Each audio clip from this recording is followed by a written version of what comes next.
Hey guys, this is Logan from Card Monster Games, and we got Mr. Noah Bsiso, and he got top 8 at our little Knoxville regional we had here. Very small. What did you play? I played the Trap Boy deck. Trap Boy deck? Yeah, the Altergeist deck. All right, well, let's see it. Okay, well, I play this boy. This is what we call a Trap Boy. So this boy says whenever you activate a trap card, on resolution, you summon the boy, and then you summon another boy. He's really good. He just came out of the new set, and he makes your deck busted because you get to summon a Trap Boy Kieran. I love him, dude. So we play 3 of that boy. We play 3 of this boy. You know why? Because it sets Trap Boys, the actual Trap Boys. And they can pop a face-up Altergeist card on the field to special summon an Altergeist from the graveyard. So it can set up a lot of really cool plays. Seems pretty strong. Yeah, I love it. I love it. And then we played this one because it can attack directly and then target a card on the field and send it to the grave. And if it's sent from field to grave, you can add a Altergeist monster from your deck to your hand. So there's a lot of really cool setups to where going first you can normal summon it and make Link Karibo and then add a Multi-Faker.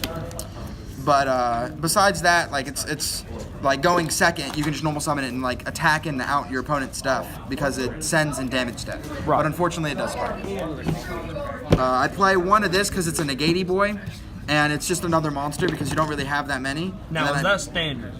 One of these, I don't think it's standard, but it should be standard because this card is nuts. You can do a lot of really cool plays with like with this guy. This is the Kieran boy. You target 1 face-up Altergeist card, bounce it back his cost, and then compulse a card your opponent controls. So what's really cool is you have this on field, you negate an attack and negate a monster effect while it's face-up on field. And then you bounce it back if they have another monster, so you bounce something else, and then you negate another attack. That's not once per turn for negating attack. And while it's face-up on the field, of course, you can target a face-up card on the field and negate its face. So it's really strong. Those are all the Altergeist boys, the Trappy Man, the women's. They're all female, I found out earlier. I play 3 Ash and 3 Draw because I really like shutting down adding, and I don't want to lose to the grass deck. It's actually why I played 3 Ash, because I didn't want to get grassed and die. But it worked out. I negated 2 grass. Solid. Dude. And then I play 2 Hull Spell Boys, 2 Pod of Duality. See, this card needs to be at 3 and might also need to be Desires. Desires, but they were pretty good. There's a couple of times where you don't want to activate it, though, which is unfortunate. If you open like this play, the play with this card. You turn Link Karibo? Yeah, so it kind of conflicts it. So you think you would bump it up to 3? I think I would bump it up to 3, though. Even though it does conflict, it's just like you need monsters, and sometimes you just don't open any, like I did. I never opened good hand. But that's all the monsters and spells. You ready for the Trappy Boys? Oh, I'm ready for the Trappy Boys. Okay, so we play triple of this hand Trappy Boy. So this is a trap card that fucks him up, right? All right, it's real good. I'm not going to tell you what it does. All right, so this card's 2 Anti-Spell Fragrance and 2 Unending Nightmare. We played this so we could beat try to beat the True Draco matchup, both of these. And then this is also just inherently good against decks that play Spelly Boys. And then this card destroys the Mirror Match, which I thought I'd see more of, and it's pretty good against Pendulum and True Draco. And it's okay. It's pretty good against Spiral as well. I forgot to mention. It's pretty good against Spiral. It fucked up some Spirals. And I played double of the Spoofing. It shuffles an Altergeist card on the field or in hand into the deck. Its cost to add a Altergeist monster from your hand. And if you activated this, on the activation, if you shuffle any Altergeist card and you add your boy, then you can trigger him in special because it works the same as how Astrograph works. Astrograph, yeah. Yeah, Astrograph Sorcerer, and it's just really strong because it can give you a lot of good setups. Plus, it's like a trap card that's a monster, so it is a trappy boy. So I played 2 Solemn Strike and 1 Solemn Judgment. Let me tell you, I opened this every match. At least game 1, 2, or 3, I drew this card. But let me tell you, it was hot fire. Would you not play?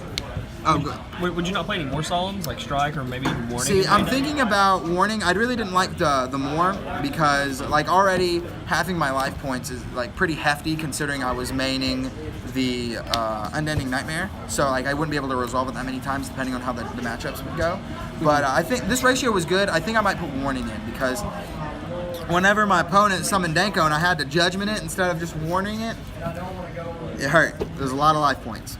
And then these are the other Altergeist trap cards. I decided to play 2-2-1. This card's really cool because one of your Trappy Boys sets it directly from deck.